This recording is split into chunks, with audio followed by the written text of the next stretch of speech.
Mic check. Mic check. Thank you. Okay, everybody, I wanted to bring everybody in. We're about to start the press conference. We wanted to. Thank you so much.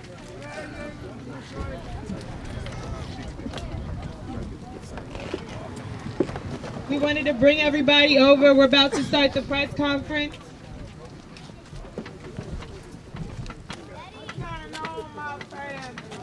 Okay.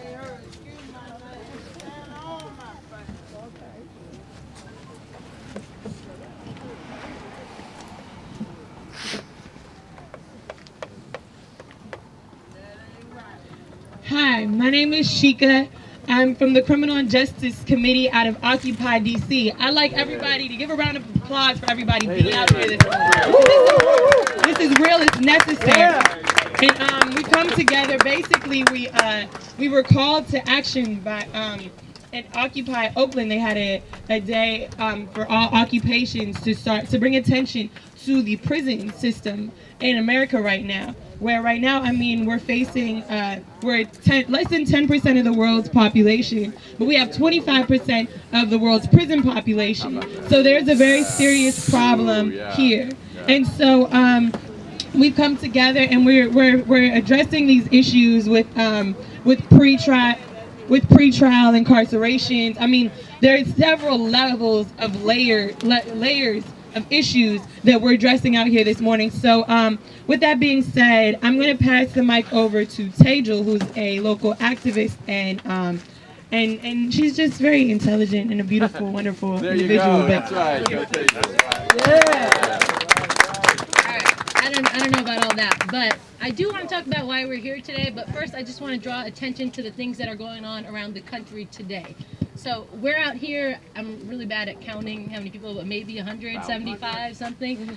There's 75 of us, let's just say, out here, but we're not alone. Across the country, hundreds of people are gathered outside of local prisons, outside of politicians' offices, outside of private companies that fund private prisons. Hundreds of people are gathered to fight against mass incarceration. That's right. Okay, and basically, we're all here today in solidarity with the millions of people who are locked up, living in cages across this country. That's right. Okay, and even inside those prisons walls, there are people who are recognizing, acknowledging this day and this movement. So, for example, in Ohio, in one of the Supermax prisons in Ohio, there are 20 prisoners who are on a hunger strike today in solidarity with this movement to say no to the new Jim Crow. Okay, so basically what we want to get out of this day is to educate each other, to share with each other, and most importantly, to build momentum for a movement that is growing across the country. So let's talk a little bit about why we're here today. So as many of you know, and as people have already said when they're getting on the mic, is that incarceration in this country is out of control. As Sheikah said, we have 5% of the world's population, more than 20% of the world's prison population. We lock up more people than any country in the world, more than Russia, China, Germany, you name it. We lock up more people, and it's not because we have more crime. We absolutely do not. The crime rates are the same or lower in this country. So what is all of this all about? Why are we here? What is mass incarceration really about? Racism. Exactly. All you have to do is look at who is locked up to know the answer to that question, which is that the criminal justice system, as we have it here, injustice system is about controlling, oppressing, and destroying black and brown people.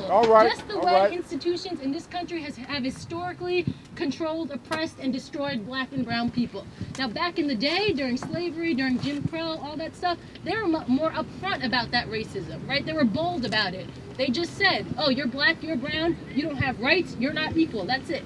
Now today, in the post-racial America we live in, you got a black president. They don't say that. What they've done is that they've taken out the word black, they've taken out the word brown, and they've inserted in that the word criminal. That's right. So if you're young, if you're black, if you're Latino, if you're undocumented, you are a criminal and you have no rights. Right. Now, I just want to be clear about one thing, that all of this, the system they have created, is not about crime. It is not about crime, it is not about criminality. And you know that when you look at the history of prisons in this country. In 1980, I think John was saying this before, in 1980, the prison population was 300,000.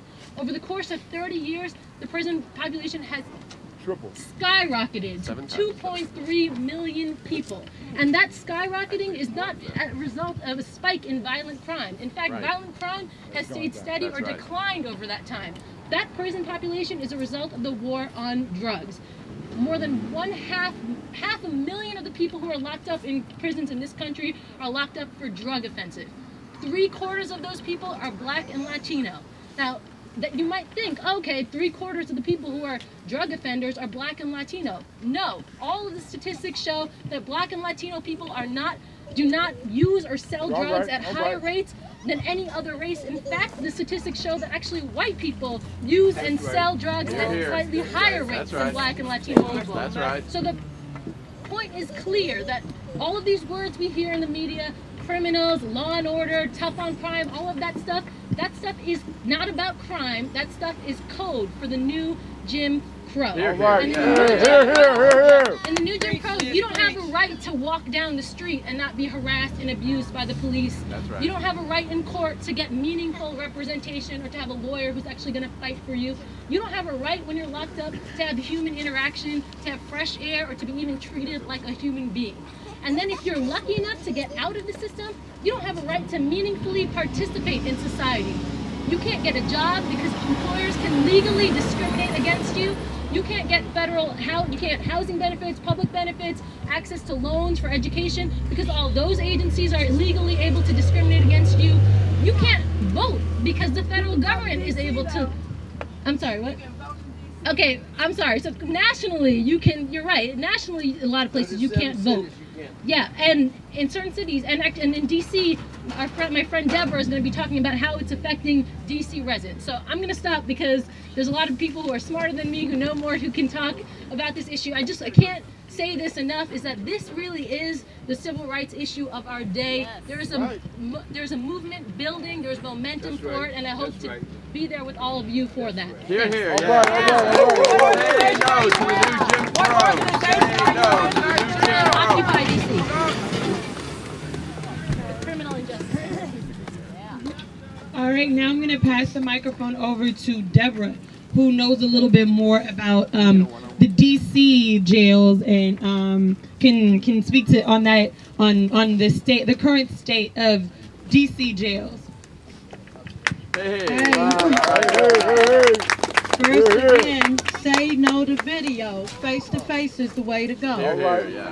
They want to implement a system over here where our inmates over here at this district jail have to be visited by a video screen over at another facility. The renovation of that facility for this purpose is going to take millions of dollars. Those dollars can be well spent right there in that jail. The environmental and sanitary conditions of the jail need to be upgraded. They could spend money there. They don't. They give them they give the inmates minimum hygiene products when they come in. They give them a little bit, enough to say they gave it to them, but it's not enough. They need new mattresses. You know what the result can be from sleeping on bad mattresses. The bed bugs, other types of, mites and everything. They could do that. There's a lot more. They could renovate the space that they have for visiting right now. They can upgrade those phones. They can widen that area. And then the director has told 2 different groups in 1 week that one of the reasons is because they're not able to have visitation on weekends and holidays because of staff shortage. But you're going to have to pay the staff for them to visit over there, so why can't they pay for them to visit right here? Here. That's a very poor excuse. Big lies. And then they come home, but the real bad part about this, the sister just talked about the national and how this happens on a national level. These are our own local leaders making these decisions. That's right. These are our local politicians, our local directors, our own local leaders that are making these decisions like this. So we need to just keep on fighting this system, fighting for these brothers and sisters, because just like she talked about, they can't get a job. When you walk out, like Michelle Alexander said, what do we wear? I'm a returning citizen, but we have that badge of inferiority. And that badge of inferiority is the felony from the felony arrest. So thank you.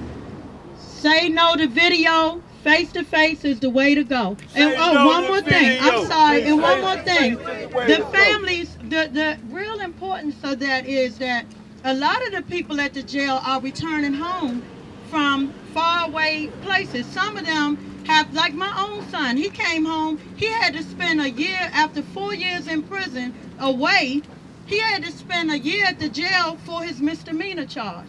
Okay, so I had to see him through a glass.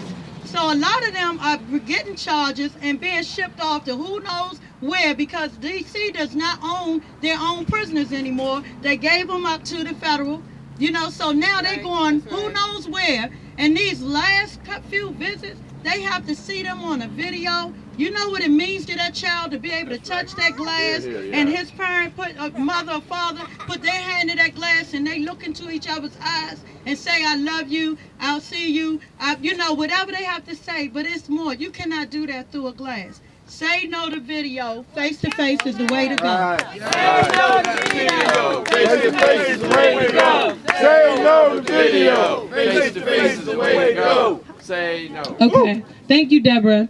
Let's give a round of applause one more time for Deborah. Thank you so far. Okay.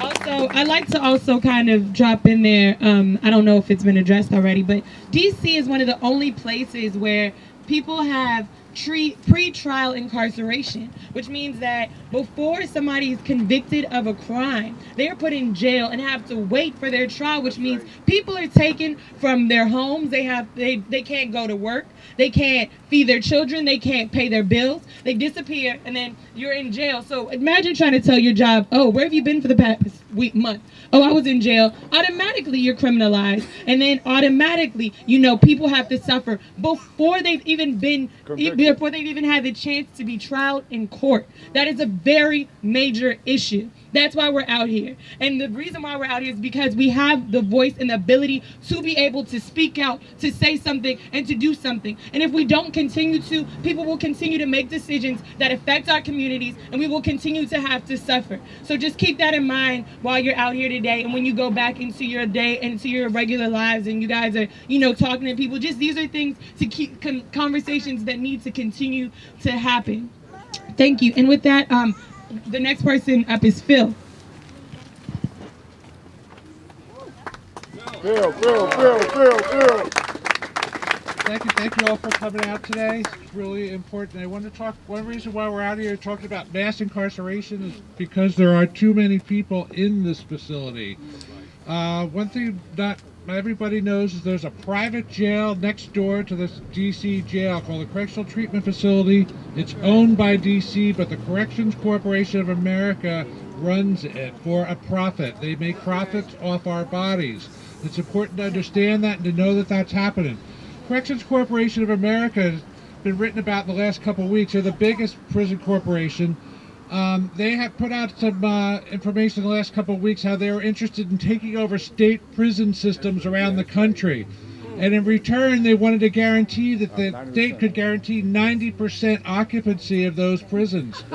These people want to take it over as long as you can guarantee us the bodies. So all this talk about, you know, cutting back on prison population, no, because CCA has some money to be made from it. One other factor I think to think about here in DC is we got a lot of folks, 20% or so in this jail, who are here on bail, on a parole revocation. They haven't committed a crime, but they broke the rules of their parole allegedly. So they get held in this jail for 3 or 4 months or so until they're decided, oh yeah, you broke your parole and we're going to send you away. This is big business. DC sends as many people to prison for parole revocations as they do for committing felonies. This is crazy. As many people for not breaking the law as for breaking the law. So why do they do that? Well, one reason they do that because there's big money in it, not only for CCA, but we've been focusing a lot, folks at OccupyDC Criminal Justice Committee have been focusing on Wells Fargo Bank. Yeah, that's right. And there's information about actions there every Friday. Wells Fargo is a collaborator with the GEO Group. The GEO Group runs something called Rivers Correctional Institution.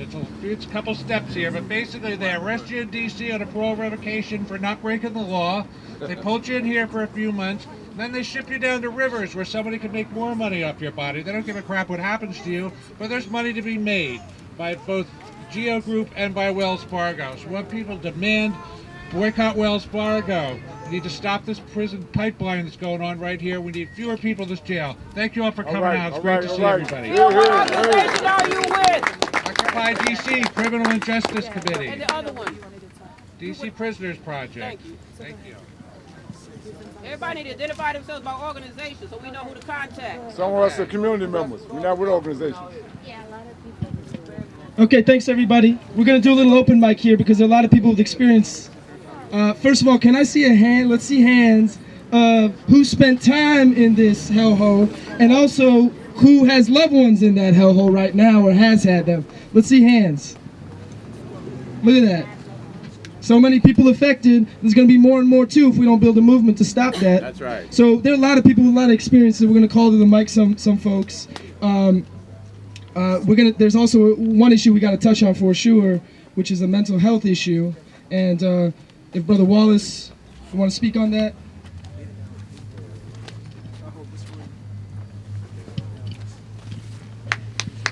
All right. All right, how everybody doing? All right. I don't hear y'all. All right. All right. My name is Wallace Kirby. I'm with the University Legal Services DC Jail and Advocacy Project. That's our director here, Gretchen Rohr. And we facilitate a group called Peers, Promoting Empowerment, Education, and Reentry Solutions, where many of the members actually have mental health challenges, severe and persistent mental health challenges. Many of them have backgrounds in criminal injustice involvement as well, and so do myself. But today, what we really need to focus on really heavily is how many people, it's such a large percentage of individuals that are incarcerated who do have mental health challenges. However, they're typically the population that doesn't get the type of attention, right, that's needed. As far as the services, they require services, specialized services that we know they're not getting. And so we want to raise that issue higher. We want to make a greater focus on that issue. Another thing is this city is not paying enough attention to that issue. And we have to be the ones to raise that. You got individuals that go into this jail, these prisons and so forth, who are traumatized by the experience. Some of them already traumatized from the environments they come out of, and then they're re-traumatized by the incarceration, and they're not given any type of service. They're not given any type of support, right, to enable them to be a balanced human being once they transition from those environments. So the one thing that we would like to say is we need to unify more so that we can go at these issues in a collective sense, so that we can change some of these draconian, nonsensical policies that they've established that deny these populations the type of services that they require in order for them to become whole people again. So with that said, I'd like to pass the mic on to the next person.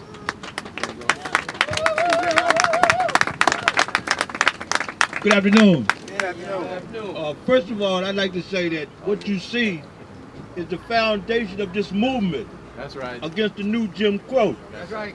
Michelle Alexander says that mass incarceration is beyond incarceration. That's right. That it is the laws, the policies, and regulations of this country here. Right, right. And she says that this system cannot be reformed. All right. All We right. cannot talk about reforming All right. an unjust criminal justice system That's right. that survived on the back of incarcerating black, brown, poor people. That our call must be to abolish prisons around the country, to release all nonviolent drug offenders, to end the war on drugs. All right. All right. That must be our call. When you look at DC jail, you look at a horror story. You look at men and women who suffer mental health issues that are basically in solitary confinement, Right. who sleep in all kind of horrible conditions. when you look at security, sometimes non and void. Violence is a way of life in DC jail. And then as Deborah spoke about the video conference, we who've been incarcerated know that even though the visits were separated by plexiglass, but when you put your hand up at the glass and your loved one put a hand up at the glass or he put his hand up the glass, there's a vibration that you feel. Yes. Yes. And now we're talking about video conference visits where it may appear as though your family is in California somewhere, your loved one is in California somewhere. There's no personal contact. But the justification is security, lack of staff. It's more than that, brothers and sisters. Yeah. It's a continuation of dehumanizing That's right. men and women who are incarcerated. Personalizing. And so we must continue to build this movement here. Say it again. We must continue to build this movement. I don't care how you look, what your religious affiliation may be. That's right. That we must build this movement. That's right. That's right. Against the new Jim Crow. That's right. And I suggest that everyone read Michelle Alexander's book, The New Jim Crow, Mass Incarceration During the Age of Colorblind. Because she make it crystal clear what our responsibility is, why so many black men are locked up around the country. Some folks say, well, they got white people locked up also. We do not disagree with that. But the majority of black men, brown men, and poor people. Thank you. Right. Thank you, Brother Yango. We'll keep it going here. We have Sister Barbara, Right. local community organizer, another person in this city that has loved ones in that jail. Actually, we don't know where he is now. Disappeared. Thank you. He is a member of the Disappeared. Thank you again. My name is Barbara, and I'm happy because we're out here. We are building a movement, so we need to keep this momentum going. Please, please. I just want to relate quickly my incident when I came to visit my loved one last week, only to learn that he's not here. I don't know where he is, so I'll have to, get on the phone and, spend untold hours trying to track him down. But that's just one inhumane incident that I can relay to you. Another one is that my loved one frequently tells me about the inhumane treatment and how the staff is very unprofessional, how they emasculate the men here, and there's really no grievance process for them. So that's and of course we know about the video conference. So that's just 2 or 3 incidents that we must stop this mass incarceration of our people of color, of our primarily black people. Absolutely. Hi, good afternoon, everybody. My name is Zachary Sims, and I was just on my way over here to visit my son, who's presently incarcerated over here at the DC jail. He's incarcerated on a murder 1 charge. Now, before he caught that charge, he was off the hook, out of control. I went down to the DC City Council, begging them for some assistance and help for him to get in some kind of program to get him off the street, or get him in some kind of program to get him some help. They totally disregarded me and what I was saying to them. Then later on, he come up and charged with a murder 1. You know what I'm saying? Now they tell us we can't discipline our kids no more. You can't hit them. If you hit them, I'm an ex-convict myself. I'm still on parole till 2020. So if I hit him, I'm violating my parole. I can't even be a parent, but yet they won't take the initiative to do what I'm asking them to do because I know my son. I don't know whether he's guilty of the charge or not. We're not even getting into that. But the fact is, he's sitting over there red man with a murder 1. When I went to the DC City Council to tell him, get him off the street, get him some help and some kind of counseling or something because of his attitude. His parole officer, he had a parole officer from the juvenile system. He went in when he was a juvenile. Now he is an adult, so he's in the adult side now. And his parole officer just totally disregarded everything I was saying to him. So what I'm saying to y'all is this here. This movement here, we got to hold fast with this. That's right. Because they taking our youth bad. That's right. They not addressing the issues that's concerning our youth. They doing what they want to do. And if we got left to take the remnants of what they do to us. Man, look, we got to get together, man, and address this. That's all I want to say. Thank you. One of a thousand stories. We have a few more people want to speak. A sister who knows the criminal and justice system quite well, Victoria. Victoria, come on up, say a few words about your experience.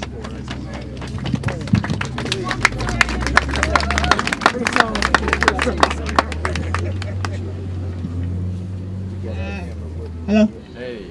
I guess I do know the criminal justice system quite well personally.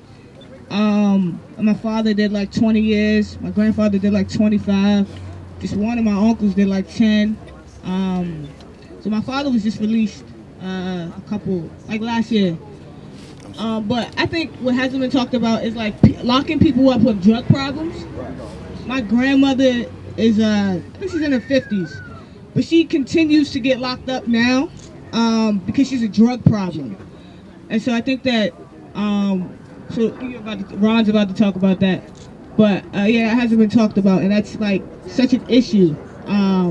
Is that people need like treatment programs, and instead of giving them treatment, we just lock them up. And yeah, so I've been sort of in this personally. A lot of my family members have been in jail, and when you have family members in jail, it's like you do time on the outside too. I know that's like a saying now. I just got hip to that saying like a couple weeks ago. So yeah, Ron's gonna talk about the drug treatment problem and things like that. But yeah, so I just wanted to. Yeah, I grew up, born and raised here, so yeah. All right. And to piggyback on what Victoria is saying, that first of all, that 60% of the folks down rivers, in North Carolina where DC residents go, 60% are down there for parole violations. Parole violations. And out that 60%, 80% down there for a non-violent drug offense. 80% a non-violent drug offense. So drug is a mental health, public health issue, not a criminal justice issue. That's right. That's right. It's not a criminal justice issue. It's a mental health and a public health issue. That's right. Victoria hit on about the recidivism of someone in her family, right? Instead of getting us treatment, they rather continue to lock us up. And once you get locked up, there's nothing for you to come back on the outside. There's no rehabilitation. There's no treatment. There's no treatment on the inside. And you come back to the same community. Now you have a drug conviction on your record, because now that everybody does criminal background checks. I did a campaign over southeast of St. Elizabeth, building Homeland Security, and guys were going there for construction jobs to move dirt from here to there, right? And they were going back 15, 20 years and denying them jobs to move dirt because of convictions of 20 years ago. 20 years ago, right? So once you get that, you stigmatized, as someone mentioned earlier, once you get stigmatized, it's now, even in housing. I know a person who was locked up 3 to 4 times over a 6-year period of time, never convicted, listen what I'm saying, never convicted, but the employer said, you've been arrested too many times. Never convicted, you just been arrested, and that shows to your bad character. The same thing around housing, right? They can deny you housing, never being convicted of anything, right? But because you've been arrested too many times. In public housing, if I know someone who lives in public housing and I'm just coming home, I can't stay with them because they can be evicted if I'm coming home and they let me stay with them in public housing, right? If I live in public housing and someone in my family sells drugs who come visit me once a week, they can put me out of public housing. This is what happened, y'all. This is what happening. And I say about us as a people in the country, we are asleep at the wheel. We are asleep at the wheel. It starts with people who are returning citizens have been criminalized. It's not going to stop there. Then it's going to go on and on and on and on. So when are we going to say no? We need to say no. You know, we need to say no mas. We're not taking it no more. Right? DC in 2008 proclaimed itself a human rights city. That's a joke. Now to the new Jim Crow. Yeah, someone said it's a joke, right? They proclaimed themselves a human rights city. So that means a right to housing. That's right. You know, a right to a job that's a family-sustaining job. That's right. You know, a right to education.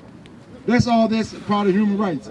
Once you are a convicted felon returning, you have none of these rights. This is not a human rights city. That's right. This is not a human rights city. So if we all believe in what we are here today for, in this movement that Yango and a whole lot of folks are talking about, you know, we need to say no mas and no to the new Jim Crow. That's right. All right. Thanks, Brother Ron. As you see, the stories keep going on and on and on and on and on and on and on. They don't stop. They don't stop. Here's another one. Brother Jerome, tell us your experience. Good evening, everybody. Afternoon. My name is Jerome Clark, and I had the unfortunate experience of being locked up cellmates with both of my sons.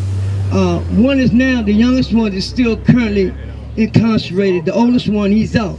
But the oldest one, the same judge sentenced me here. How can a father go to R&D, they taking the shackles off of him, and you wrote a letter to the judge on his behalf. The judge done gave me 7 to 21, and here come my baby that I held in my arm and gave him 8 to 24 years. How can you, you know, stump that? Then my youngest one, he's doing a flat 8. Now I'm not, you know, trying to, you know, put their crimes or whatever they committed. What I'm saying is this, is that when you do wrong, then and your kids are being locked up, and then they send you away. They sent me to the place, that Wackenhut place. I was the first of the 40 men that was there, and I opened that place up. And let me tell you something. They took the chicken pluckers and the farmers around there and put them in uniform. These people don't have no kind of people communication, no understanding of how to deal with another person or individual. You know, they're dealing with horses and cows. And you put them in a uniform and put them down there, first thing they want to do is throw you in the hole. I had the unfortunate ability to be shipped all over this country. I've been in just about every federal institution there is on one charge. I got discharged this 7 to 21 years. I got discharged in 88. Y'all know I'm just coming off paper for that. They keep taking me off the street, put me back on the road, they take the parole from your street time. And DC is a place, I was born and raised here, but it's a sad day when I see the things that are happening they're doing to our youth and to the people of this city. I mean, it's a crying shame. And I just wanted to say that to make y'all aware, and like his brother here said, me and our brother Zachary Sinner has his son. Me and him grew up together, and this brother, we all grew up together out the 2nd grade, and all our kids have been incarcerated, not because we were bad parents, but because we was not able to be a parent. You know, and so with that, I wish y'all good luck, and man, y'all keep this going. Thank you. Doesn't stop. More people incarcerated, more black men incarcerated today than were enslaved in 1850. That number's only increasing. There's just endless stories. There are people coming out of the jail right now. There are people being released right now. They got stories in there. But right now, we're going to have Miss Charlotte who's going to speak about other stuff going on in there. Hi, my name is Charlotte Williams. Hello. And I'm here to speak to you about the case that I've been working on for the past 6.5 years. It's a appeals case of Giovanni Reed. This is in Philadelphia, Pennsylvania, and Carlton Bennett. Working on that case, analyzing it, and putting it together, opened my eyes to many of the injustices of the so-called justice system. I got to get a bird's eye view of what is wrong with the system, starting from the arrest on into the prosecution and trial, withholding exculpatory evidence that lends towards the not guilty verdict. The case of Giovanni Reed and Carlton Bennett goes back to 1991. Both were teenagers at the time. This was a so-called conspiracy that was never proven, and an armed robbery case that it resulted in a murder. The two young men had absolutely nothing to do with it. Before I get finished with this, I will give you the web site. But let me say this. This was back in 1991. I stepped in 6.5 years ago, my daughter as well. She's the lead advocate in Philadelphia, Pennsylvania. Her name is LaTasha C. Williams. As a result of putting it up on the internet, something unexpected happened. We got a defense witness who came forward. The defense witness happens to be Caucasian. The victim in this case was also Caucasian, but more importantly, the defense witness says he witnessed the case, the actual murder, and that our two guys had nothing to do with it. He was the roommate of these two guys, of the victim. Now, having said that, he has no reason to come forward after all of these years and lie. He said the reason he did not know is because he was told that one person had been arrested, tried, and convicted. No, someone pleaded guilty and was sentenced to life without parole. These two young men were sentenced to life without the possibility of parole. I'm hoping that my daughter and my efforts will get them free. Let me also say this. This is one of the most glaring things, most glaring in this case. The government's so-called eyewitness said that she saw 3 dark-skinned men. Giovanni could pass for white. Now, explain that.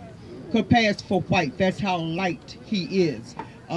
So there are a lot of things going on with this. We have a hearing April 10th. The web address is www.giovannireed.com. And let me give you one more thing before I go. On the day before our witness was to travel from his home state in Tennessee up to Philadelphia to prepare for an evidentiary hearing, the day before, having no contact with Philadelphia after moving to Tennessee in 16.5 years, no contact whatsoever, 2 homicide detectives from Philadelphia paid him a visit. They did that as a result of the so-called assistant DA. They paid him a visit where, according to him, they threatened him with bodily harm and threw him harm to his family. That scared him away. We could not get him up to testify after that. It took 2.5 years of legal wrangling. My daughter had to find someone down in Tennessee who could do the legal work that needed to be done down there to compel him to testify. That took place. Now we have an incident where the judge who presided over that